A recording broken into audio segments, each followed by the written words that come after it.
Reaction में क्या चीजें यूज करते हो और क्या वहां पे कैटलिस्ट यूज करते हो, एक बार इसको देखते हैं कैटलिस्ट क्या होता है और कैसे हम रिएक्शन करवाते हैं।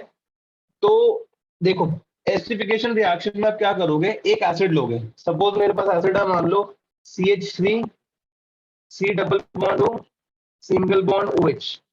ठीक है, एक ये एसिड है जिसको हम इथेनोइक एसिड बोल रहे हैं। अब इस इथेनोइक एसिड का रिएक्शन मान लो एक अल्कोहल से करवा रहे हैं, इसका रिएक्शन हम एक अल्कोहल से करवा रहे हैं।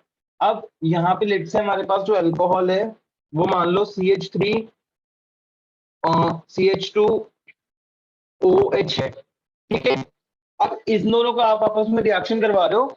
यहाँ पे ध्यान रखना है एक बात, इस रिएक्शन में ना हम कंसंट्रेटेड सल्फ्यूरिक एसिड यूज करते हैं। तो यहाँ पे जो हमारा बेसिकली कैटलिस्ट होता है वो होता है कंसंट्रेटेड H2SO4। अब यहाँ पे रिएक्शन कैसे होगा समझो इस बात को। देखो, जो आपका एसिड होता है, जो आपका एसिड होता है वहां से आपका बेसिकली निकलता है H, और जो आपका अल्कोहल होता है वहां से आपका निकल जाता है OH। H और OH मिलकर क्या बन जाएगा, पानी बन जाएगा। तो यहाँ पे इसका मतलब पानी आपका रिलीज हो जाएगा। अब सोचो इसके साथ में क्या बनेगा, O का बॉन्ड खाली हो गया, H निकल गया वहां से, और वहां से CH2 का जो बॉन्ड है वो भी क्या हो गया, खाली हो गया। इसका मतलब ये कार्बन का बॉन्ड खाली है और इस ऑक्सीजन का भी बॉन्ड खाली है, तो ये ऑक्सीजन इस कार्बन से जुड़ जाएगा ना, तो ये क्या बन जाएगा, ये अल्टीमेटली बन जाएगा आपका एक एस्टर जो कि आपका हो जाएगा CH3 C double bond O single bond O, फिर CH2 उसके बाद CH3। ठीक है, ये आपका बन गया यहाँ से एस्टर। और इस कंपाउंड की अगर नेमिंग करेंगे तो इसकी नेमिंग कोई बता सकता है क्या होगी, आसान है बहुत ज्यादा। क्या बनेगी इसकी नेमिंग, नेमिंग बोल दो फटाफट बोलो, क्या नाम है इस कंपाउंड का। Ethoxy methane. बेटा एस्टर है, एस्टर, एस्टर में नेमिंग कैसे करते हैं, इथाइल एथेनोएट शायद। हाँ पहली बार जीपी में लाइफ में कुछ सही बात बोली है। इसको बोलेंगे O के साथ वाले को बोलेंगे इथाइल, तो इसका नाम हो गया इथाइल। ठीक है, और बाकी जो दो कार्बन की चेन है इसको क्या बोलेंगे OH की टर्म्स में, तो इस कंपाउंड का नाम क्या हो जाएगा, इसका नाम हो जाएगा इथाइल इथेनोइड। इथाइल इथेनोइड, इसको बोलेंगे इथाइल इथेनोइड। तो ये आपका बेसिकली एक एस्टर बन गया। ठीक है, कोई दिक्कत तो नहीं, इस रिएक्शन में कोई दिक्कत नहीं, सिंपल रिएक्शन नहीं है। अच्छा, कुछ बच्चे अपने बाल बना रहे हैं, प्लीज अभी पढ़ने पे ध्यान दे, बाल वगैरह बाद में बन जाएंगे। अच्छा, इसके बाद इसमें एक और एग्जांपल लेते हैं। सपोज हमारे पास CH3 CH2 C double bond O single bond OH है। इस कंपाउंड का नाम चिराग जी बताएंगे एक बार, आसान सा कंपाउंड है, छोटा मोटा सा।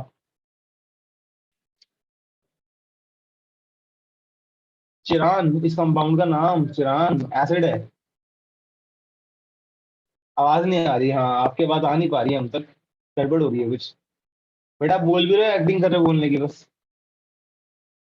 बेटा ये मतलब सलमान वाले बहुत सही एक्टिंग कर लेते हैं, तो मतलब कोई बात नहीं, आप माइक ठीक कर लो अभी इतना। आदित्य बेटा नाम बता दो इसका,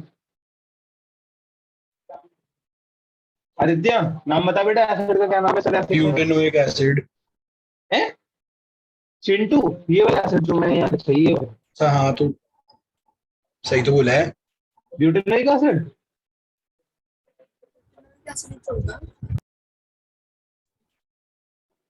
चलो ठीक है मान ले, ठीक है सर ठीक है आप, ठीक हाँ हाँ ठीक है कोई बात नहीं। अच्छा, इसका रिएक्शन हम करवा रहे हैं CH3OH के साथ।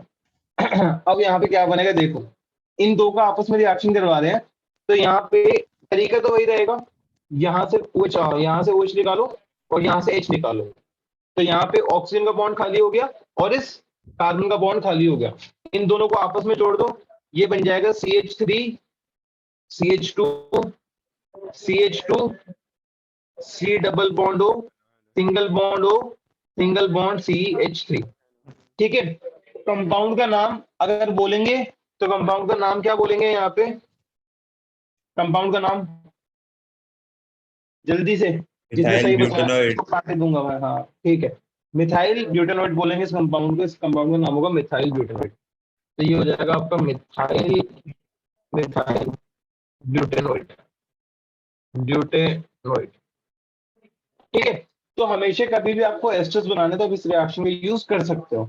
अब ये जो एस्टरिफिकेशन रिएक्शन होती है ना, इस एस्टरिफिकेशन रिएक्शन के दो नाम और होते हैं, इसके दो नाम और होते हैं। इसको अल्कोहलिसिस रिएक्शन भी बोलते हैं, अल्कोहलिसिस। ध्यान रखेंगे अल्कोहलिक नहीं है, अल्कोहलिसिस है। और दूसरा नाम इसका है हिस्टर एस्ट्रिफिकेशन, हिस्टर एस्ट्रिफिकेशन। दोनों में से कोई भी नाम इसका आप बोल सकते हो, आपके ऊपर है, जो आपको नाम अच्छा लगे उसको आप वो बोल सकते हो। तो अगर पेपर में क्वेश्चन आया right a short note on esterification reaction या फिर अल्कोहलिसिस रिएक्शन, तो छोड़ के मत आना, क्योंकि तीनों नाम सेम ही है, एक ही रिएक्शन के नाम है, ठीक है। और ये कुछ जने अभी अभी ये आए, दो तीन जने, मैं नाम नहीं ले रहा, प्लीज खुद ही कैमरा ऑन रखो अपने, मैं बोलूंगा नहीं, बार बार बोलने में टाइम वेस्ट होता है। खुद ऑन कर लो शराफत से, वरना फिर गुंडागर्दी को उतर आएंगे, ठीक है। तो ये आपका हो गया एस्ट्रिफिकेशन रिएक्शन। अब इसमें बेसिकली क्वेश्चन आया था सीबीएसई के पेपर में। वो क्वेश्चन ये था कि क्वेश्चन में पूछा गया था कि एस्ट्रिफिकेशन रिएक्शन में कंसंट्रेटेड सल्फ्यूरिक एसिड क्यों यूज किया जाता है, उसका रोल क्या है। अब सुनो, इसका आंसर आप कैसे दोगे। क्लास 11 में एक चैप्टर था इक्विलिब्रियम, ठीक है। वो बेसिकली जो हमारा इक्विलिब्रियम था उसमें हमने ली चैटलेस प्रिंसिपल पढ़ा था। ली चैटलेस प्रिंसिपल क्या बात बोलता था, आपको याद होगा, अगर प्रोडक्ट की क्वांटिटी घटेगी तो रिएक्शन आगे जाएगी, इस तरीके की चीजें बोलता था वो। अब ये जो आपकी रिएक्शन होती है ना एस्ट्रिफिकेशन रिएक्शन, ध्यान रखना, एस्ट्रिफिकेशन रिएक्शन जो होती है ये रिएक्शन स्लो होती है, धीरे चलती है। धीरे होने की वजह से ये रिएक्शन रिवर्सिबल बन जाती है। रिवर्सिबल मतलब रिवर्स हो सकती है, फॉरवर्ड बैकवर्ड चलती रहेगी। तो यहाँ पे हमने कंसंट्रेटेड H2SO4 इसलिए यूज करा क्योंकि जो कंसंट्रेटेड H2SO4 होता है ये हमारा डिहाइड्रेटिंग एजेंट का काम करता है, ये हमारा डिहाइड्रेटिंग एजेंट की तरह काम करता है। डिहाइड्रेटिंग एजेंट का मतलब क्या होता है, मतलब जो कि पानी को रिमूव कर सके। अब कंसंट्रेटेड H2SO4 क्या करेगा, ये कॉन्टिन्यूसली रिएक्शन में से पानी को निकालता रहेगा, निकालता रहेगा, निकालता रहेगा।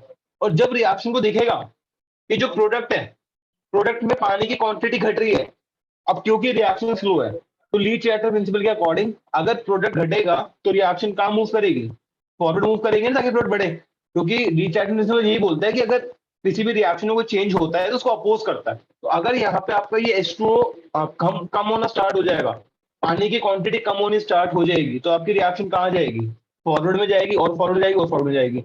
इसलिए हम क्या करते हैं, यहाँ पे कंसंट्रेटेड H2SO4 यूज करते हैं, ताकि हमारी रिएक्शन की जो यील्ड है, इफेक्टिव यील्ड मतलब जो एस्टर बन रहा है, वो क्वांटिटी हमारे पास बढ़ जाए। इसलिए हम यहाँ पे कॉन्क H2SO4 यूज करते हैं। क्लियर है, कोई डाउट तो नहीं इसके अंदर, मतलब कोई डाउट तो नहीं, किसी को डाउट है तो बताओ। सर ये फिर से एक्सप्लेन कर दो एक बार।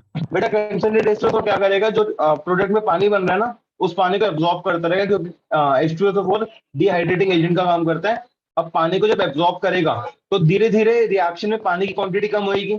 अब जब पानी की क्वांटिटी कम होगी तो पानी कहाँ पे है, प्रोडक्ट में है या नहीं। जब प्रोडक्ट घटता है तो रिएक्शन क्या करती है, फॉरवर्ड मूव करते हैं ताकि प्रोडक्ट को बढ़ाएगी ली चैटर प्रिंसिपल के अकॉर्डिंग।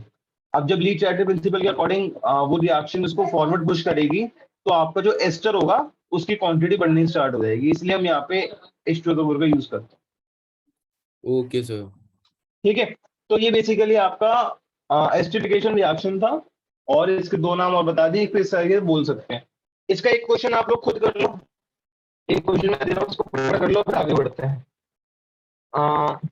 सपोज हमारे पास ये एक कंपाउंड है, यहाँ पे COOH लगा है, इसका रिएक्शन लेट से हम इससे करा रहे हैं, यहाँ पे OH लगा है, ठीक है, यहाँ पे हम यूज कर रहे हैं H+।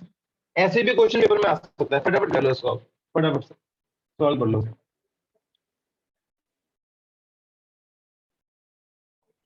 इस रिएक्शन के अंदर सबसे पहले यहाँ पे अगर देखो, ये पूरी कार्बन चेन हमारे पास है, 1 2 3 4 5 6 कार्बन की, ठीक है।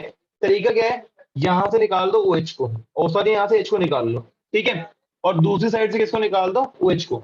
अब बच्चों ने यहाँ पे गलती करी है, हमारे कुछ भोले भाले बच्चे हैं, उनको लग रहा है इस चेन में 3 कार्बन है।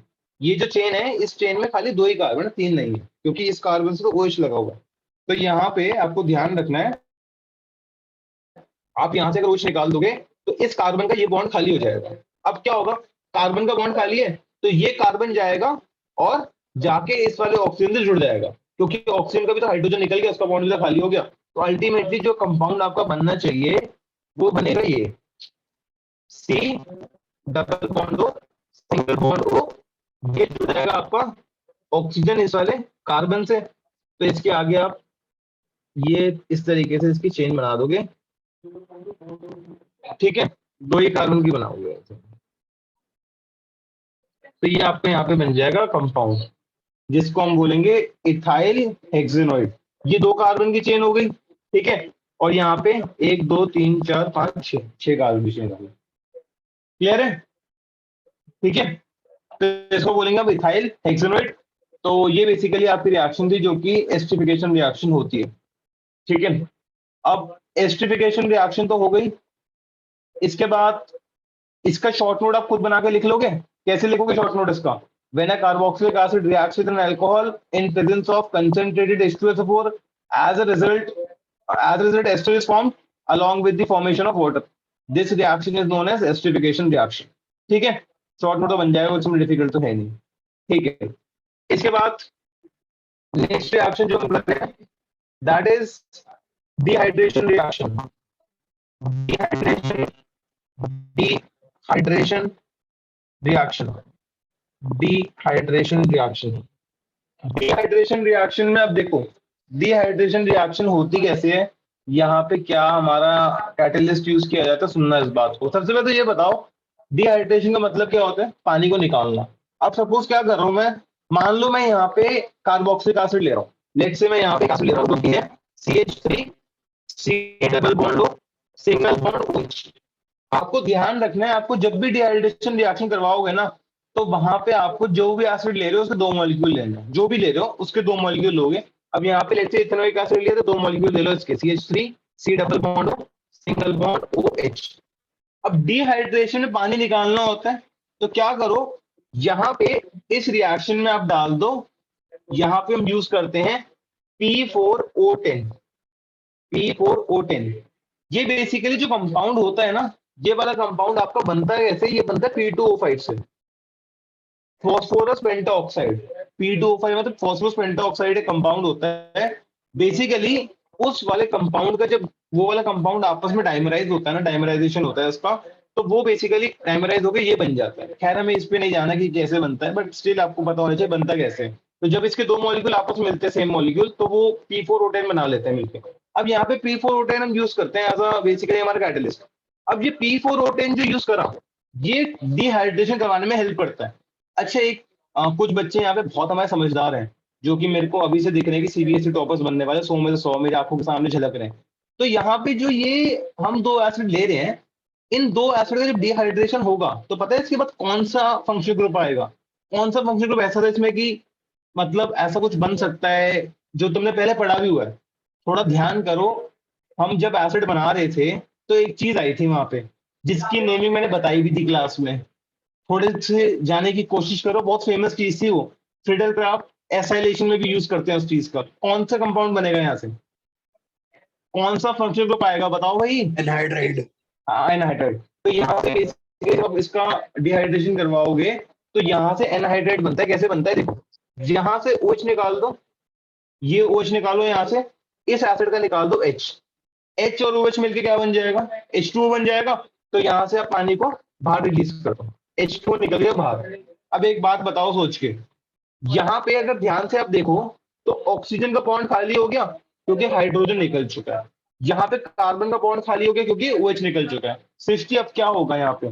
क्या धर्म संकट आने वाला है? कार्बन का बॉन्ड खाली है, ऑक्सीजन का बॉन्ड खाली है, तो क्या होगा इसके आगे? सर बॉन्ड कम हो गया, उसमें आना चाहिए। तो उसके बाद क्या होना चाहिए? इसके आगे कार्बन का अगर बॉन्ड खाली हो गया, यहाँ से कार्बन का बॉन्ड खाली हो चुका है, ऑक्सीजन का एक बॉन्ड खाली हो चुका है, तो कार्बन और ऑक्सीजन क्या करेंगे इसके बाद? रिएक्ट कर जाएंगे, एक दूसरे से जुड़ जाएंगे। जुड़ जाएंगे ना? तो इसका मतलब ये क्या बन जाएगा? ये बन जाएगा CH3 C double bond O single bond O, यहाँ पे C double bond O single bond CH3। कैसे बना? ये जो कार्बन था, ये कार्बन इस ऑक्सीजन से जुड़ गया और बेसिकली ये पूरा आपका एक कंपाउंड बन गया। ये कंपाउंड जो बना है, पता है ये कंपाउंड कौन सा है? This is acetic anhydride. इसको बोलते हैं एसिटिक एनहाइड्राइड। एसिटिक एनहाइड्राइड, ठीक है, ये होता है एसिटिक एनहाइड्राइड। इसको एसिटिक एनहाइड्राइड बोला जाता है। क्लियर है? तो जब भी आप किसी भी एसिड का डिहाइड्रेशन करवाओगे तो वहां से आपके पास एक एनहाइड्रेट बन जाएगा। सक्षम भाई सोच में, सक्षम बेटा क्या डाउट है बताओ। सॉरी है ना, थोड़ा सा मेरे को समझ ही नहीं आया ये हुआ क्या है। बेटा एक एसिड का OH निकाला, एक एसिड का H निकाला, देख इसका OH निकला, इसका H निकला। अब एक बात बता सक्षम, तेरा दिमाग बहुत बढ़िया है, तेरे को पता है तेरा दिमाग कितना अच्छा चलता है ना। इस कार्बन का बॉन्ड खाली हो गया, OH निकल गया ना, और इस ऑक्सीजन का बॉन्ड खाली हो गया, इसका H निकल गया। ऐसा हुआ ही नहीं हुआ, हुआ है ना। अब ये H और OH मिलकर क्या बन जाएगा, पानी बन जाएगा। ठीक है, H और OH मिलकर पानी बन गया। अब ऑक्सीजन का बॉन्ड खाली है, कार्बन का बॉन्ड खाली है, अब दोनों को एक एक बॉन्ड खाली है, दोनों क्या करेंगे, आपस में जुड़ जाएंगे। तो ये कार्बन जो है वो तो ऑक्सीजन जुड़ जाएगा, जो यहाँ पे जोड़ा है मैंने, बस वही तो करा और क्या था।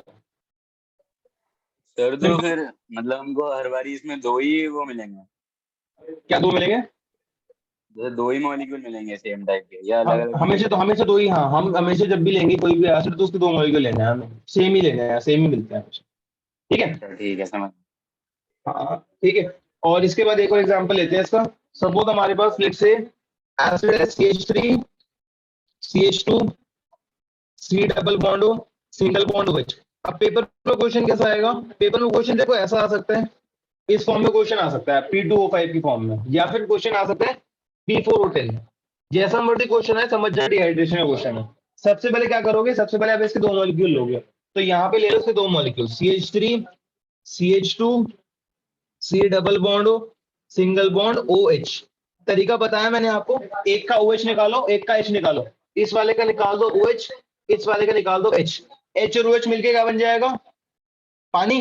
तो यहाँ पे H2 रिलीज कर दो, H2 निकल गया बाहर। अब देखो H2O ने बाहर निकाल दिया, कार्बन का बॉन्ड खाली हो गया, इस ऑक्सीजन का बॉन्ड खाली हो गया। ये ऑक्सीजन इस कार्बन से जुड़ जाएगा क्योंकि बॉन्ड खाली है। तो अल्टीमेटली क्या बन जाएगा, फाइनली फाइनली आप देखोगे तो बन जाएगा ये CH3 CH3 CH2 C double bond O, उसके बाद सिंगल बॉन्ड O, फिर single bond C double bond O CH2, और यहाँ पे CH3। तो ये आपका कंपाउंड बन गया यहाँ से एनहाइड्राइड। अब इसकी नेमिंग बताओ, देखते हैं किसको याद है, इस कंपाउंड को नाम कैसे। Propanoic anhydride. Oh my God, OMG। ठीक है, तो इसका नाम होगा प्रोपेनोइक एनहाइड्राइड। कैसे दिया, देखो जब भी एनहाइड्राइड वाले कंपाउंड को नाम देते हैं ना, तो कैसे देते हैं, जिससे बनता है ना, किससे बना है, प्रोपेनोइक एसिड से बना है। तो सीधा क्या बोल दो, सीधा आप बोल दो इसका नाम प्रोपेनोइक एनहाइड्राइड हो गया, क्योंकि पानी निकल गया है ना, इसलिए बोलते हैं इसको एनहाइड्राइड। एनहाइड्राइड का मतलब पानी निकल चुका है। ठीक है, तो इसका नाम हो जाएगा प्रोपेनोइक एनहाइड्राइड। क्लियर है, डाउट तो नहीं कोई। ठीक है जी, तो दिस इज प्रोपेनोइक एनहाइड्राइड। आपको ध्यान रखना है कि नेमिंग कैसे की जाती है और कैसे नहीं की जाती। एक और क्वेश्चन ले लो इसका, फिर आगे बढ़ते हैं।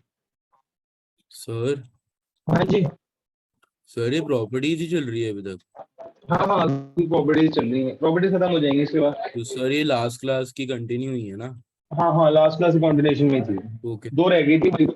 P4O10 ये कर लो फटाफट, फिर इसके बाद आगे बढ़ते हैं।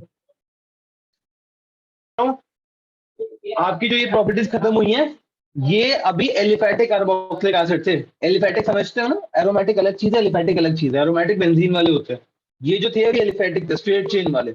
बेंजीन वाले में ज्यादा है ही नहीं, क्योंकि आधों में आपको मतलब बहुत खुशी लगेगी, क्योंकि बेंजीन वाली जो रिएक्शन है ना बहुत अच्छी है, आपको मजा आ जाएगा। आपने लाइफ में ऐसी कभी करी नहीं होंगी जो रिएक्शन बेंजीन वाली होंगी, क्योंकि वो बहुत ज्यादा अच्छी रिएक्शन है। लेकिन उससे पहले एक हमारी प्रिपरेशन रह गई थी, अगर ध्यान हो आपको, वो प्रिपरेशन रह गई थी ग्रिग्नार्ड रिएजेंट से। उसको कर रहे हैं, थोड़ी महान है हल्की सी, क्योंकि ग्रिग्नार्ड रिएजेंट वाली रिएक्शन थोड़ी बड़ी होती है ज्यादातर, उनमें मैकेनिज्म होता है, तो उनको एक बार आप देखो। तो ये आखिरी जो प्रिपरेशन हमारी लेफ्ट आउट थी, उसको मैं आपको बता रहा हूँ। प्रिपरेशन जो हमारी रह गई थी, प्रिपरेशन ऑफ कार्बोक्सिलिक एसिड्स, ये जो हम कर रहे थे फ्रॉम ग्रिग्नार्ड रिएजेंट। तो ग्रिग्नार्ड रिएजेंट से कार्बोक्सिलिक एसिड कैसे बनेगा, इस चीज को एक बार समझ लेते हैं। ठीक है, ग्रिग्नार्ड रिएजेंट से कार्बोक्सिलिक एसिड बनाएंगे कैसे, तो इस चीज को एक बार देखो। देखो सपोज आपके पास ग्रिग्नार्ड रिएजेंट है। पहले बात तो ये बताओ क्या होता है ग्रिग्नार्ड रिएजेंट। RMGX। RMGX। मतलब CH3 MgCl। मतलब कि जब भी कोई एल्काइल ग्रुप और कोई हेलोजन मैग्नीशियम के साथ लगे होते हैं तो ग्रिग्नार्ड रिएजेंट बोलते हैं ना। तो ग्रिग्नार्ड रिएजेंट तो आपको बनाना आता ही है। सबसे पहले ग्रिग्नार्ड रिएजेंट कैसे बनता है थोड़ा मैं बता देता हूँ। सपोज मेरे पास लेट से CH3CH2Cl है, इसका ग्रिग्नार्ड रिएजेंट बनाना है तो क्या करूंगा, इसमें डाल दूंगा मैग्नीशियम और साथ में ड्राई ईथर। ये बन जाएगा CH3CH2 और Mg, पता है Mg यहाँ पे आता है और बीच में लग जाता है इन दोनों के, एल्काइल को Cl के, तो ये बन जाएगा MgCl। ये बेस मैंने आपको थोड़ा याद दिला दिया कि ग्रिग्नार्ड रिएजेंट ऐसे बनाया जाता था। अब ग्रिग्नार्ड रिएजेंट बन गया ना, हम पढ़ क्या रहे हैं, ग्रिग्नार्ड रिएजेंट से कार्बोक्सिलिक एसिड कैसे बनेगा। अब सुनो, आपके पास सपोज ग्रिग्नार्ड रिएजेंट ये वाला है, आप इसका एसिड बनाना चाहते हो तो क्या करो, आप अपना ग्रिग्नार्ड रिएजेंट उठाओ जो कि है आपके पास CH3CH2MgCl। इसका रिएक्शन आपको करवाना है CO2 के साथ, कार्बन डाइऑक्साइड। तो इसका रिएक्शन आप करवाओगे CO2 के साथ। CO2 का स्ट्रक्चर आप बना लोगे तो आपको समझने में आसानी लगेगी। स्ट्रक्चर इसका बना के रखना है ताकि आपको समझ में आए मैकेनिज्म है क्या। ठीक है, ये CO2 जो यहाँ पे यूज करते हैं ना, ये CO2 हम ड्राई आइस की फॉर्म में यूज करते हैं। किस फॉर्म में? Dry ice. ड्राई आइस पता होगी बेसिकली, जो कि आइसक्रीम वाले जो वेंडर्स होते हैं वो यूज करते हैं। तो यहाँ पे इसको ड्राई आइस की फॉर्म में यूज करेंगे CO2 को। अब यहाँ पे जब रिएक्शन होता है तो वो कैसे होता है इस बात को समझते हैं। देखो एक बात बताओ, आपको ये आइडिया तो है ना कि ग्रिग्नार्ड रिएजेंट में जब बॉन्ड टूटता है तो बॉन्ड कैसे टूटेगा, वो वाला Mg इलेक्ट्रोपॉजिटिव है तो ऑफ कोर्स ही बात है बहुत बड़े बॉन्ड टूट भी चुके हैं। ये बॉन्ड हमेशा ऐसे टूटता है क्योंकि Mg मेटल है ना, बॉन्ड इस तरफ टूटेगा एल्काइल ग्रुप की तरफ, हमेशा ऐसे टूटता है। और CO2 के अंदर बॉन्ड कैसे टूटेगा, किसकी तरफ, ऑक्सीजन की तरफ टूटेगा। ऑफ कोर्स ही बात है इलेक्ट्रोनेगेटिव है तो ये बॉन्ड आपका टूट जाएगा ऑक्सीजन की तरफ CO2 में। अब यहां से क्या क्या बनेगा थोड़ा सोच के देखते हैं। देखो इधर तो बन जाएगा हमारे पास CH3CH2, कौन से चार्ज के साथ, कौन सा चार्ज आएगा CH2 पे, जल्दी जल्दी बोलो, CH2 पे कौन सा चार्ज आएगा, बोलो बोलो बोलो बोलो बोलो बोलो भाई, नेगेटिव। तो यहाँ पे नेगेटिव और साथ में बनेगा MgCl। Mg पे कौन सा चार्ज आएगा, पॉजिटिव, Mg पॉजिटिव Cl। ठीक है, और दूसरे में देखो CO2 वाले में यहाँ पे क्या बनेगा, यहाँ पे बेसिकली बन जाएगा C डबल बॉन्ड हो, एक डबल बॉन्ड तो रहेगा क्योंकि एक तोड़ा है, और ऊपर क्या आ जाएगा, यहाँ पे कार्बन में पॉजिटिव आ जाएगा और ऊपर वाले ऑक्सीजन पे आ जाएगा नेगेटिव। यहां तक किसी को डाउट तो नहीं लग रहा, बॉन्ड तोड़ने में कुछ नहीं करा, बॉन्ड तोड़ने में पॉजिटिव नेगेटिव चार्ज लगाया वो लगा दिया। अब इसके बाद सोच के बताओ कौन सी चीज किस तरफ जाएगी। देखो ये CH2 नेगेटिव है, ये कहां जाके अटैक करेगा, इस पॉजिटिव वाले पे, नेगेटिव पॉजिटिव अटैक करता है ना। और जो ये Mg पॉजिटिव Cl है ये कहां अटैक करेगा, O नेगेटिव पे। ऑफ कोर्स ही बात है, इसका मतलब जब सब कुछ हो जाएगा तो अल्टीमेटली जो कंपाउंड आपका बनेगा वो कैसा बनेगा, वो मैं बना के दिखाता हूँ आपको। जो कंपाउंड आपको यहाँ से बनेगा वो बनेगा CH3CH2C double bond O single bond O MgCl। यहाँ पे दिखा दे रहा हूँ कि किस चीज का अटैक कहाँ पे कराया है। इसने अटैक इस नेगेटिव पे किया है, इस नेगेटिव ने अटैक इस पॉजिटिव पे किया है। इसको जब नेगेटिव पॉजिटिव आपस में मिलेंगे तो अल्टीमेटली आपका ये कंपाउंड बन जाएगा। कोई डाउट तो नहीं यहाँ तक, नेगेटिव पॉजिटिव जब मिलते हैं तो बॉन्ड बन जाते हैं, तो ये सब कुछ बन गया। अब इसके बाद हम क्या बनाएंगे, एसिड बना रहे हैं ना। आप खुद सोच के देखो, आप एसिड के बहुत नजदीक हो, C डबल बॉन्ड और सिंगल बॉन्ड हो तो आ चुका है, H लाना है बस। अब वो H कहां से लाओगे, पानी डाल दो इन प्रेजेंस ऑफ H+, हमेशा यही करते हैं एंड में। यहाँ पे डाल दो अब H2O in presence of H+, इसमें आप डाल दो H2O in presence of H+। अब आपको पता ही है पानी किस में ब्रेक होगा, पानी ब्रेक होगा H+ में, और साथ में किस में ब्रेक होगा, OH- में। ठीक है, पानी इसमें ब्रेक होगा। अब जो ऊपर आपने बनाया है इस वाले स्ट्रक्चर में आपका बॉन्ड फिजन कैसे होता है सुनना, कोई बता सकता है इंटेलिजेंट यहाँ पे। मैग्नीशियम और ऑक्सीजन जो है इसमें बॉन्ड फिजन किस हिसाब से करेंगे, किसकी तरफ, सर O की तरफ O टूटेगा। की तरफ कर दो, O की तरफ बॉन्ड तोड़ दो। यहाँ पे ये बॉन्ड O की तरफ टूटेगा तो O पे नेगेटिव आ जाएगा और Mg पे क्या आ जाएगा, पॉजिटिव आ जाएगा। इसका मतलब जब ये बॉन्ड इस तरफ टूट जाएगा तो यहाँ से क्या क्या बनेगा, एक तो यहाँ से बनेगा उसके बाद C डबल बॉन्ड O, उसके बाद single bond O negative charge के साथ, क्योंकि इलेक्ट्रॉन्स इसकी तरफ जा चुके हैं। और साथ में क्या बनेगा, एक चीज और बनेगी, और साथ में बनेगा प्लस Ca। अच्छा, अब इसमें आपने पानी डाला है, पानी में H प्लस और OH माइनस होंगे, तो पानी का जो H प्लस होगा वो कहाँ जाएगा, इस नेगेटिव की तरफ जाएगा। ठीक है, पानी का जो OH माइनस होगा वो किस तरफ जाएगा, इस पॉजिटिव की तरफ जाएगा। तो इसका मतलब यहाँ पे एट द एंड अगर देखा जाए, एट द एंड क्या बन जाएगा, CH3 CH2 C double bond O single bond OH, क्योंकि यहाँ पे H प्लस आ चुका है, ये H प्लस आ चुका है, तो ये एसिड बन गया और साथ में एक बाय प्रोडक्ट बन जाएगा Mg, यहाँ पे OH डालेगा और यहाँ पे Cl पहले से लगाया होगा, जो कि OH आपका इस तरफ के है। ठीक है, तो यहाँ से आपकी दो चीज बन गई, एक तो एसिड बन गया और साथ में एक आपका बाई प्रोडक्ट बन गया। ठीक है, ये बेसिकली आपकी ग्रिग्नार्ड रिएजेंट से कार्बोक्सिलिक एसिड तरफ की रिएक्शन थी। कार्बन चेन की लेंथ बढ़ानी है तो इस तरीके से हम इसको बढ़ा सकते हैं। और इसका एक क्वेश्चन आप लिख लो, ये आप अभी कर लेना ट्राई, इसको आप नोट कर लो क्वेश्चन को, CH3 CH2 CH2 CH2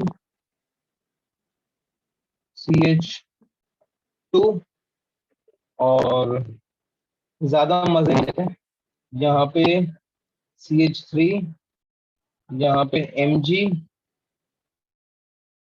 यहाँ पे Br, और इसका रिएक्शन आपको करवाना है ड्राई आइस के साथ।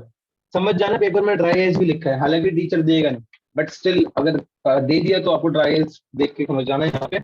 और इसमें कुछ नोट कर लो, कर लेना है तो बाद में आप इसको नोट करके रख लो क्वेश्चन। सर अभी हेडिंग डाल लो, physical properties of carboxylic acids, पहले इसको कर लेते हैं, या फिर चलो पहले हम एरोमेटिक कार्बोक्सिलिक एसिड कर रहे हैं, उसके बाद फिजिकल प्रॉपर्टीज पे एक बार ही आएंगे। तो नीचे डाल लेंगे aromatic carboxylic acids, aromatic sir class कब खत्म होएगी? Carboxylic acids. Aromatic carboxylic acid होते क्या हैं, पहले इस बात को समझते हैं एक बार। एरोमेटिक कार्बोक्सिलिक एसिड का मतलब क्या है, देखो एरोमेटिक कार्बोक्सिलिक एसिड का मतलब होता है जब भी बेंजीन के ऊपर COOH लग जाता है उसको बोलते हैं एरोमेटिक कार्बोक्सिलिक एसिड। तो सपोज आपके पास बेंजीन रिंग है, इस बेंजीन रिंग के ऊपर मैंने लगा दिया, यहाँ पे इसके ऊपर मैंने लगा दिया COOH। अब इसको बोलेंगे हम, ये हमारा बन गया एरोमेटिक कार्बोक्सिलिक एसिड, और उसका नाम क्या होगा, पता होगा नाम तो इसका, बहुत कॉमन, बेंजोइक एसिड। ये होता है बेंजोइक एसिड। ठीक है, इसको बोलते हैं बेंजोइक एसिड। अब यहाँ पे आपके पास ये बेंजोइक एसिड आ चुका है, अब इस पे ही हमें सारी रिएक्शंस करनी है। अगर आपको ध्यान हो, जितनी भी रिएक्शन है हमारे पास, जो भी रिएक्शन हमने अभी तक करी है, शॉर्टेन-बॉर्मन, फ्रीडल-ग्राफ, ESR, वो सारी रिएक्शन बेसिकली हमें यहाँ पे इस पे लगानी है बेंजोइक एसिड के ऊपर। तो इसमें सबसे पहले मैं आपको ESR रिएक्शन से स्टार्ट करवा रहा हूँ। ESR reactions, electrophilic substitution reactions, जिनमें इलेक्ट्रोफाइल अटैक करता है। अब बेंजोइक एसिड में आपको सर इलेक्ट्रोफाइल क्यों, क्योंकि देखो बेंजीन रिंग है ना, बेंजीन रिंग तो इलेक्ट्रॉन रिच होती है, तो वहां पे इलेक्ट्रोफाइल तो आएगा ही आएगा, डेफिनेट वाली बात। तो इसलिए हम इस पे ESR रिएक्शन के बारे में बढ़ रहे हैं, वरना तो पढ़ने की नीड नहीं थी, क्योंकि यहाँ बेंजीन है इसलिए पढ़नी पड़ रही है। अब इसकी ESR रिएक्शंस कैसे होती हैं, सबसे पहली बात तो ESR रिएक्शन 3 टाइप की होती है। सबसे पहली जो होती है वो होती है ESR हेलोजिनेशन। ESR हेलोजिनेशन में क्या होता है, यहाँ पे डाला जाता है हेलोजन। ठीक है, यहाँ पे हम यूज करते हैं हेलोजन का। तो सपोज हमारे पास मान लो बेंजोइक एसिड है, ये है बेंजोइक एसिड COOH, इसमें मैं ऐड कर रहा हूं Cl2 क्लोरीन, या फिर ब्रोमीन भी ऐड कर सकते हो, आपके ऊपर है। यहाँ पे जो कैटलिस्ट यूज करते हैं वो होता है FeCl3। ठीक है, अब जब यहाँ पे रिएक्शन होगी तो क्या होगा, देखो ध्यान से, जो हमारा बेंजोइक एसिड होता है, पहली बात तो आपको ये पता है कि बेंजोइक एसिड कौन सा डायरेक्टिंग ग्रुप होता है, ऑर्थो पैरा या फिर मेटा डायरेक्टिंग। बेंजोइक एसिड जो होता है वो आपको मेटा डायरेक्टिंग होता है, क्योंकि बेंजोइक एसिड का जब आप वो करोगे ना रेजोनेंस, तो आपको पता लग जाएगा कि जो इलेक्ट्रोफाइल आएगा वो कहाँ पे आएगा, मेटा पे आएगा। इसका मतलब इसमें अगर मैं इलेक्ट्रोफाइल को भेज रहा हूँ तो इलेक्ट्रोफाइल जाएगा मेटा पोजीशन पे। अब इसकी मेटा पोजीशन कौन सी है इसके रिस्पेक्ट में, ये ऑर्थो हो गई, ये मेटा होगी, ठीक है, ये मेटा पोजीशन है, तो मतलब यहाँ पे जा सकता है इलेक्ट्रोफाइल या फिर यहाँ पे जा सकता है, डिपेंड करता है, दोनों में से कहीं भी जा सकता है। अब क्योंकि केस हमारा लिमिटिंग है, अभी लिमिटिंग केस की बात कर रहे हैं, एक्सेस वाला इसके बाद लेंगे, तो यहाँ पे क्या बनेगा लिमिटिंग वाले केस में, देखो यहाँ से निकलेगा आपका एक Cl पॉजिटिव, क्योंकि इलेक्ट्रोफिलिक सब्स्टिट्यूशन रिएक्शन पढ़ रहे हो ना, तो पॉजिटिव निकलेगा, नेगेटिव हो जाएगा, तो ये Cl पॉजिटिव जाएगा इस पे अटैक करने इस पोजीशन पे, तो ये अल्टीमेटली क्या बन जाएगा, ये बन जाएगा आपका बेंजीन के ऊपर COOH और यहाँ पे लग जाएगा आपका Cl। कंपाउंड का नाम आसान है, फटाफट बता दो कंपाउंड का नाम क्या होगा, 3 क्लोरो बेंजोइक एसिड, ठीक है, 3 क्लोरो बेंजोइक एसिड। अच्छा ये केस तो हमारा लिमिटिंग का था, यहाँ पे लिमिटिंग कम लिया है। हाँ जी मेटा पोजीशन पे लगता है ये। मेटा पोजीशन भी लगेगा क्योंकि ये मेटा डिटरमिनिंग ग्रुप होता है। अच्छा यहाँ पे एक Cl तो यहाँ लग गया, अब एक Cl रह गया ना, वो Cl क्या करेगा, यहाँ से H निकलेगा ना, क्योंकि यहाँ पे H होगा पहले से, तो वो H यहाँ से निकलेगा, यहाँ से एक Cl मिलके HCl तो बनेगा, तो HCl लेकिन भूल मत जाना, ठीक है, HCl भी बाहर निकलेगा। अगर इसका एक्सेस वाला केस ले लें, सपोज हमारे पास यहाँ पे है बेंजोइक एसिड COOH, यहाँ पे मैं डाल दिया Br2 in presence of FeBr3, है ना। अब यहाँ पे देखो इसमें क्या बनेगा, यहाँ पे इसका बेंजीन, इसके ऊपर COOH। अब अगर मैं आपको बोलूं मैंने Br2 जो लिया है वो एक्सेस में लिया है, अगर एक्सेस में लिया है मतलब मैंने 2 Br2 लिए, ठीक है, हमेशा ध्यान रखना जितनी पोजीशंस होती है ना उसके हिसाब से डिसाइड होता है। अगर यहाँ पे 2 पोजीशन है मेटा की, तो एक्सेस वाले केस में आपको 2 Br2 लेने पड़ेंगे, तो जितनी पोजीशन उसके हिसाब से मॉलिक्यूल लेने होते हैं, हमेशा इसको याद रख सकते हो आप। तो यहाँ पे 2 Br2 आप लोगे, अब यहाँ पे 2 Br2 अगर लोगे तो क्या होगा, दोनों मेटा पे लग जाएगा, इसमें भी लग जाएगा और इस पे भी लग जाएगा, तो यहाँ पे इधर भी लग जाएगा Br और इधर भी लग जाएगा Br, ठीक है, और साथ में कुछ रिलीज भी होगा। अब क्योंकि Br लगेगा दोनों पोजीशन पे, तो दोनों पोजीशन से H निकलेगा, और 2 से H जब निकलेगा, यहाँ से भी H निकल गया, यहाँ से भी H निकल गया, और यहाँ पे 2 Br होंगे जो बचे हुए होंगे, तो मिलके क्या बन जाएगा, ये +2 टाइम्स ऑफ HBr, ठीक है, +2 टाइम्स ऑफ HBr। अब इस कंपाउंड का नाम क्या होगा, 3,5 डाइब्रोमोबेंजोइक एसिड। 3,5 डाइब्रोमोबेंजोइक एसिड कंपाउंड का नाम होगा, ठीक है। तो जब भी आप ये सब रिएक्शन करवा रहे हो तो ध्यान रखना है कि वहां पे अगर लिमिटिंग का केस है तो एक पे लगाओगे और एक्सेस का केस है दोनों। अब ये रिएक्शन की हेडिंग डाल लेंगे, ये सर हेलोजिनेशन तो हो गया। नेक्स्ट हेडिंग हमारे पास सेकंड जो आएगा that is second is ESR nitration, ESR nitration, ESR nitration. अब ESR नाइट्रेशन में क्या होगा, सपोज हमारे पास बेंजोइक एसिड है, बेंजोइक एसिड, ठीक है, COOH, और इसका आप नाइट्रेशन करवा रहे हो। नाइट्रेशन में कौन से रिएजेंट यूज होते हैं, 1 नंबर का क्वेश्चन सीबीएसई में आ रहा है, और साथ में एक और होता है डाइल्यूट H2SO4 H2SO4, है ना। तो यहाँ पे एक तो HNO3 यूज करते हैं और साथ में H2SO4 यूज करते हैं, ठीक है। अब यहाँ पे देखो, यहाँ से जो इलेक्ट्रोफाइल निकलता है वो होता है आपका NO2 पॉजिटिव का। अगर पेपर में क्वेश्चन इतना सा आता है कि बताओ क्या होगा जब रिएक्शन होगी, तो आप समझ जाना केस लिमिटिंग का, डिफॉल्ट हमेशा डिफॉल्ट लिमिटिंग वाला होता है। एक्सेस वाला होगा तो मेंशन होगा क्वेश्चन में, या फिर कुछ ना कुछ हिंट होता है, कंसंट्रेटेड बोलेगा आपको, अगर डाइल्यूट बोला है तो क्वेश्चन लिमिटिंग का है, अगर कंसंट्रेटेड मेंशन्ड है क्वेश्चन में तो वो क्वेश्चन एक्सेस का। तो आपको उसके हिसाब से डिसाइड करना पड़ेगा क्वेश्चन किस टाइप का बना है, तो वहां से आप सोच के देखोगे। अगर क्वेश्चन में डाइल्यूट कंसंट्रेटेड कुछ भी मेंशन नहीं है तो question simply by default by limiting वाला क्वेश्चन है, इसका वैसे ही करना लिमिटिंग वाले से। सर अगर कंसंट्रेटेड होगा तो लिमिटिंग होगा ना, डाइल्यूट अगर कंसंट्रेटेड होगा तो एक्सेस होगा, और एक्सेस तो ज्यादा होगा, और लिमिट जब डाइल्यूट होगा तो लिमिटिंग होगा। सर ऐसा क्यों? क्योंकि बेटा कंसंट्रेटेड में पावर बढ़ जाती है ना, बेसिकली अटैक करने की पावर फास्ट हो जाती है, इसलिए वहां पे दोनों मेटाबॉलिज्म में जल्दी अटैक होता है, बट डाइल्यूट वाले पे सर हमने पिछले जो चैप्टर्स करे थे उसमें हमने जब एक्सेस लिया था H2A लिया था, मतलब डाइल्यूशन हुई थी, तो फिर तो उसमें तो हमने फिर वो H2O के हिसाब से करा था, तो फिर अच्छा इस वाले में अब देखो होगा क्या, यहाँ पे जो हमारा इलेक्ट्रोफाइल निकलता है ना, वो निकलता है NO2 पॉजिटिव। अब ये जो NO2 पॉजिटिव होगा ये कहाँ अटैक करेगा, मेटल पे अटैक करेगा, ठीक है। अब एक बात बताओ, अगर NO2 मेटल पे अटैक करेगा तो यहाँ पे NO2 अगर निकल गया तो क्या रह जाएगा, OH रह जाएगा, ठीक है, OH रह जाएगा ना, यहाँ पे NO2 का बाहर निकल गया इसमें से, OH रह गया। और यहाँ पे अगर ये अटैक कर देगा तो इस वाले का H बाहर निकल जाएगा, यहाँ से H भी निकल जाएगा।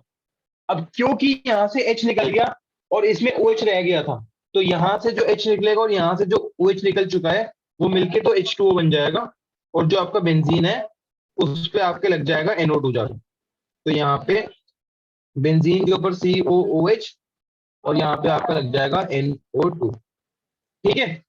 ये जो कंपाउंड बना है, कंपाउंड का नाम तो आसान ही है, दे ही दोगे ना, बता दो कंपाउंड का नाम। 3 नाइट्रो बेंजोइक एसिड कंपाउंड का नाम हो जाएगा, तो इसको आप नेमिंग हिसाब से दे दोगे, ठीक है। इसके बाद ये तो केस डाइल्यूट का था, डाइल्यूट के केस में तो एक जगह पे लगेगा।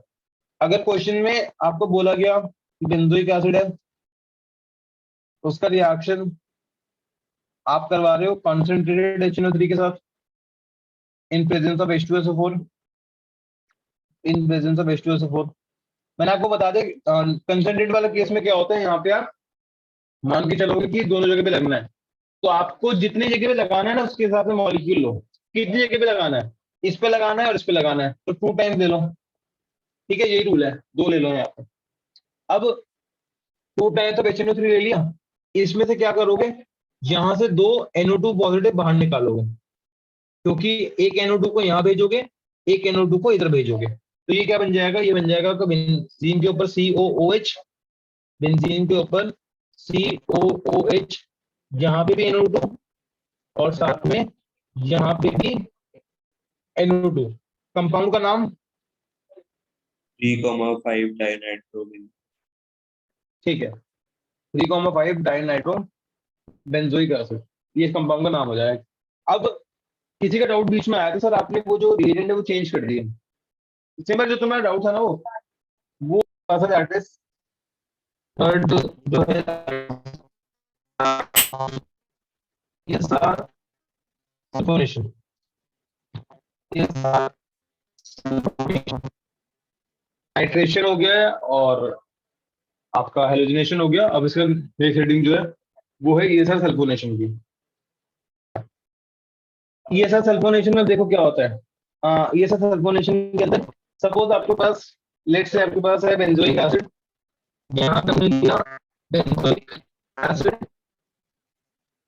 COOH, इसका अब सल्फोनेशन में रिएजेंट कौन से होते हैं, सल्फोनेशन में कौन से रिएजेंट होते हैं, खाली H2SO4 ही होता है, कुछ नहीं होता है, हाँ, खाली H2SO4 होता है, तो यहाँ पे H2SO4, ठीक है। अब इसमें थोड़ा आपको अच्छा लगेगा, बढ़िया लगेगा आपको, यहाँ पे सीधा आपको लिखना नो रिएक्शन, ठीक है, यहाँ पे कोई भी रिएक्शन नहीं होती, क्योंकि आंसर क्या दोगे इसका, बताया था क्लास में एक बारी, एक इसका चीज के बारे में, 2 बड़े क्यों ग्रुप नहीं चल होता? जाते हैं ना। अबे नहीं जेपी, नहीं, एसिड एसिड से रिएक्ट नहीं करता ना कभी। ओ यस, दिमाग चलाना नहीं इस चीज में, मेरे दिमाग का आंसर देना था। कोई भी एसिड एसिड तो रिएक्शन नहीं करता, एक एसिड दूसरा एसिड रिएक्शन नहीं करता, इसलिए यहाँ पे रिएक्शन हो ही नहीं पाता, सीधा आप बोलोगे एक एसिड दूसरा एसिड रिएक्शन नहीं कर सकता, ठीक है। तो यहाँ पे इसको आप, यहाँ तक आपकी ये सारी रिएक्शन सारी हो गई। अब ESR के बाद जो अगली रिएक्शन आपके पास है वो है फ्रिडल-क्राफ्ट वाली। फ्रिडल-क्राफ्ट की 2 रिएक्शन है, फ्रिडल-क्राफ्ट की रिएक्शन देख लेते हैं हम। नेक्स्ट है Friedel-craft, Friedel-craft reactions, Friedel-craft reaction बोला ना, ठीक है। फ्रिडल-क्राफ्ट रिएक्शन देखो, फ्रिडल-क्राफ्ट रिएक्शन जो होती है वो 2 टाइप्स की होती है, एक होती है फ्रिडल-क्राफ्ट एल्काइलेशन, एक एसाइलेशन होती है। पहले फ्रिडल-क्राफ्ट एल्काइलेशन की बात करते हैं। Friedel-craft Friedel Crafts alkylation, Friedel Crafts alkylation, Friedel Crafts alkylation में अब देखते हैं एक बारी क्या होता है फ्रिडल एल्काइलेशन रिएक्शन में, कैसे रिएक्शन होता है कैसे नहीं होता।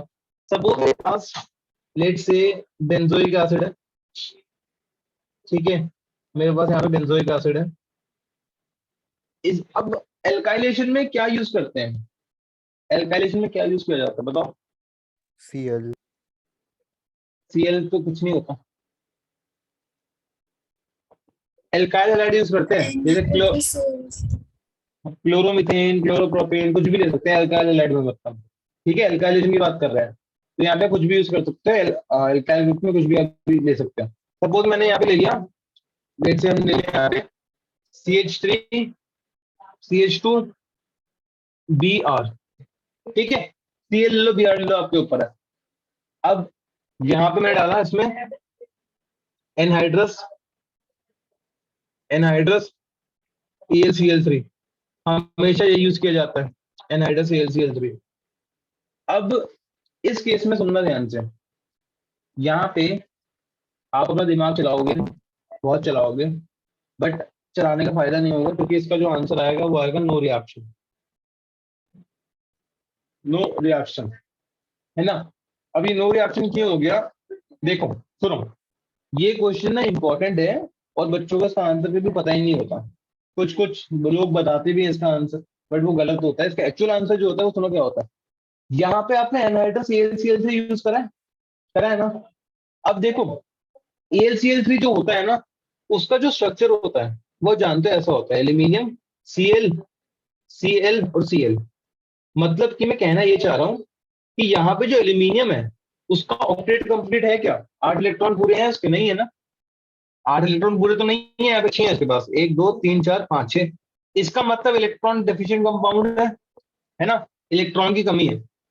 तो ये इलेक्ट्रॉन की लालच में यहाँ पे क्या होता है, हमें रिएक्शन किसका किससे कराना है, सोच के बताओ। इसका रिएक्शन इससे करवाना होता है ना, ये तो बस एक रिएजेंट का काम करता है और कुछ इसका रोल नहीं होता है यहाँ पे, है ना।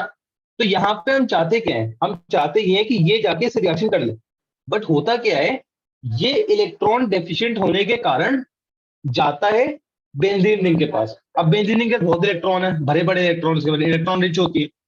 तो बेसिकली क्या करता है, AlCl3 और बेंजीन वाला जो कंपाउंड होता है, ये दोनों चीजें आपस में मिलके, ये दोनों आपस में मिलके एक कॉम्प्लेक्स फॉर्मेशन कर लेते हैं, आपस में कंबाइन होके कॉम्प्लेक्स फॉर्मेशन कर लेते हैं। अब कॉम्प्लेक्स फॉर्मेशन होने की वजह से आपकी जो रिएक्शन होती है वो इसके और इसके बीच में हो जाती है, बट इसके और इसके बीच में नहीं हो पाती, क्योंकि AlCl3 इलेक्ट्रॉन डेफिशिएंट था, उसको इलेक्ट्रॉन चाहिए थे, वो फटाफट गया और उसने इलेक्ट्रॉन छीन लिए इससे, इसके रिएक्शन कर लिया, ठीक है। तो अगर ये क्वेश्चन बाई चांस पेपर में आ गया कि benzoic acid does not undergo Friedel Crafts reaction, give reason why, तो क्या बोलोगे आप, बोलोगे it is because benzoic acid reacts with anhydrous AlCl3 as it is an electron deficient compound, they both react together to form a complex, hence it cannot undergo Friedel-Crafts reaction।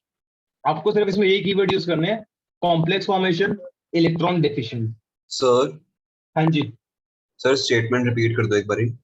हाँ अभी repeat करता हूँ मैं, इसके statement लिख लो बेशक, इस reaction के आगे नो रिएक्शन करके लिख लो, स्टेटमेंट लिखनी है।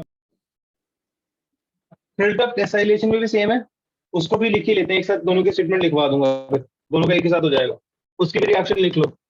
फ्रिडल-क्राफ्ट एसाइलेशन, एसाइलेशन में क्या यूज करते हैं, एसाइलेशन में क्या यूज किया जाता है बताओ।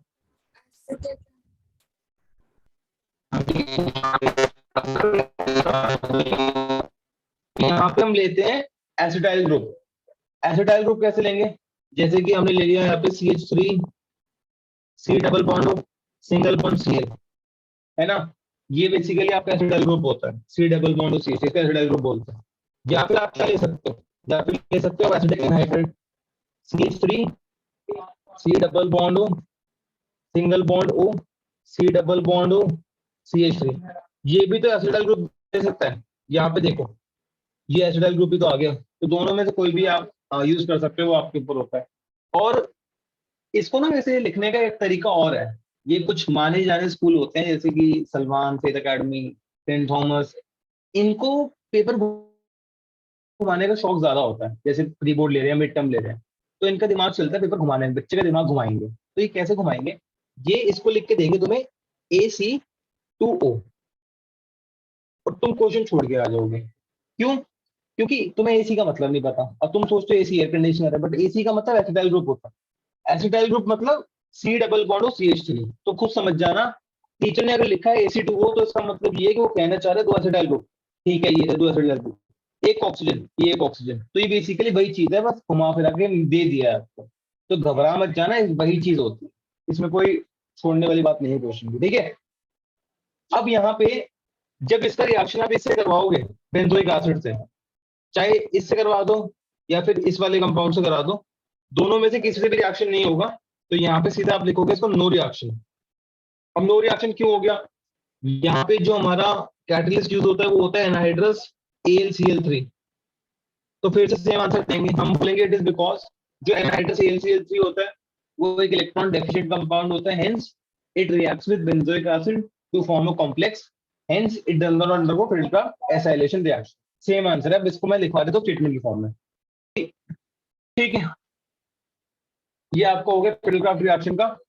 अब देखो, तुम्हारा लग बहुत बढ़िया है सिमर बेटा, अब कैमरा ऑफ करके पार्टी वार्टी एंजॉय कर रहे हैं, बर्थडे बर्थडे बना रहे हैं किसी का। अब हाँ, तो ये बेसिकली फिल्टर रिएक्शन हमारा नहीं हो सकता क्योंकि यहाँ पे एनहाइड्रस AlCl वो इलेक्ट्रॉन डेफिशिएंट है, उसमें रिएक्शन कर लो। अब यहाँ से एक खुशी की बात और आती है, ऐसी चीज, सेम चीज, बिल्कुल सेम चीज आपकी शॉर्ट एनवायरनमेंट रिएक्शन में भी होती है। शॉर्ट एनवायरनमेंट रिएक्शन करी थी ना, बहुत बड़ा सा नाम है short environment reaction.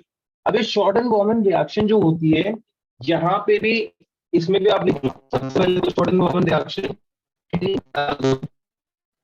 Short environment reaction, short environment reaction, short environment reaction के अंदर होगा, यहाँ पे क्या करते हैं, एक बेंजोइक एसिड लेते हैं, ठीक है, जो भी कंपाउंड होता है उसको लेते हैं। यहाँ पे हमने ये कंपाउंड ले लिया COOH, इसका रिएक्शन किससे करवाते हैं? अब देखते हैं किसने पिक्चर पढ़ा है अभी तक। बोलो बोलो, आगे बोलो। सर किससे A4 रिएक्शन? ethyl chloride. है। ठीक है, इसका कराते हैं बेंजोइल क्लोराइड से। इसको लेंगे बेंजीन के ऊपर C double bond O, single bond Cl, ठीक है, और यहाँ पे catalyst anhydrous AlCl3 catalyst use करते हैं। अब यहाँ पे आंसर आ जाएगा नो रिएक्शन, फिर से नो रिएक्शन लिख देना है, और जब टीचर रीजन पूछेगा तो रीजन बिल्कुल सेम है जो कि आपको मैंने उसमें बताया फ्रिडलक्राफ्ट वाले में, same as in Friedel-Crafts reaction. ठीक है, तो ये आपकी शॉर्ट एनवायरनमेंट रिएक्शन हो जाएगी। इसमें यही बस- होगा ना कि इलेक्ट्रॉन डेफिशिएंट है इसलिए रिएक्ट नहीं हाँ हाँ भाई, बिल्कुल सेम आंसर जो ऊपर बताया ना, बिल्कुल भाई सेम का सेम खेल देना है, और बिल्कुल सेम है, बिल्कुल सेम, कोई फर्क नहीं। ठीक है, तो इस वजह से ये शॉर्ट एनवायरनमेंट रिएक्शन भी यहाँ पे पॉसिबल नहीं हो सकती, शॉर्ट एनवायरनमेंट भी नहीं हो पाती। ठीक है, तो ये हमारी कुछ रिएक्शन थी जो कि हमारी PSR रिएक्शन में मेजोरिटी में आती है। PSR वाली हो गई, शॉर्ट एनवायरनमेंट हो गई, फ्रिडलक्राफ्ट हो गई। ठीक है, ये आपको हमेशा ध्यान रखनी है कि कौन सी रिएक्शन क्या है। इसके बाद जो हमारा आखिरी टॉपिक, बहुत छोटा टॉपिक है ही नहीं कुछ टॉपिक के अंदर इस वाले, वो फिजिकल प्रॉपर्टीज है, मतलब हार्डली 5 मिनट का टॉपिक है, कुछ है ही नहीं इसमें ज्यादा, कुछ 1-2 बातें बतानी है ज्यादा उसमें इसके अंदर, है ना। सर इसके 3 बाद मिनट रह गए। हाँ बेटा, तू टाइम घड़ी देख रहा है बैठ के, 3 minute 2 minute sir count down please करना। सर। प्लीज किस लिए? हेडिंग डाल दो इसकी, physical properties of carbon. Physical इसको खत्म ही कर देते हैं, कार्बोक्सिल पूरा खत्म ही हो जाएगा जड़ से। फिर क्या अगली क्लास में लेके बैठेंगे इसको, अगली क्लास में नया टॉपिक उठाएंगे, ये क्या लेना है।